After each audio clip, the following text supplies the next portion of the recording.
Welcome to వేదిక filmy sports. Royal Challengers Bengaluru Rajasthan Royals మధ్య జరిగిన మ్యాచ్లో ఆర్సీబీ 9 వికెట్ల తేడాతో విజయం సాధించింది. ఈ మ్యాచ్ జైపూర్లో జరిగిన సంగతి తెలిసిందే.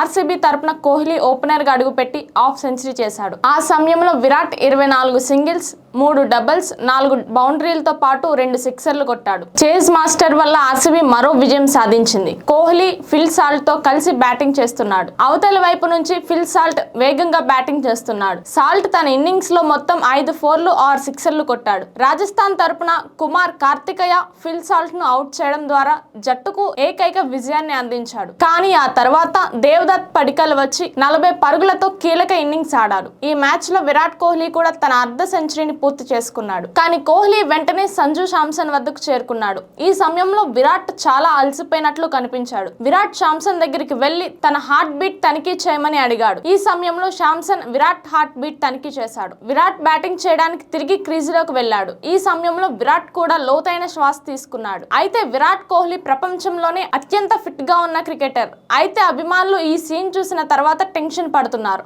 ఇటువంటి పరిస్థితుల్లో కోహ్లీకి ఇలా జరగడం ఆందోళన కలిగించే విషయం. వికెట్ల మధ్య పరిగెత్తడం వల్ల కోహ్లీకి ఊపిరి ఆడలేదని కూడా చెబుతున్నారు. ఈ మ్యాచ్ లో విరాట్ కోహ్లీ 33 బంతుల్లో 65 పరుగులు సాధించాడు. ఈ ఇన్నింగ్స్ లో విరాట్ 5 4లు 6 సిక్సర్లు కొట్టాడు. విరాట్ ఇప్పుడు 405 T20 మ్యాచ్ల్లో 100 హాఫ్ సెంచరీలు, 9 సెంచరీలు సాధించాడు. ఇలాంటి మరిన్ని అప్డేట్స్ కోసం మన వేదిక ఫిల్మీ స్పోర్ట్స్ ని సబ్స్క్రైబ్ చేసుకోండి. Signing off, రోస్లిన్.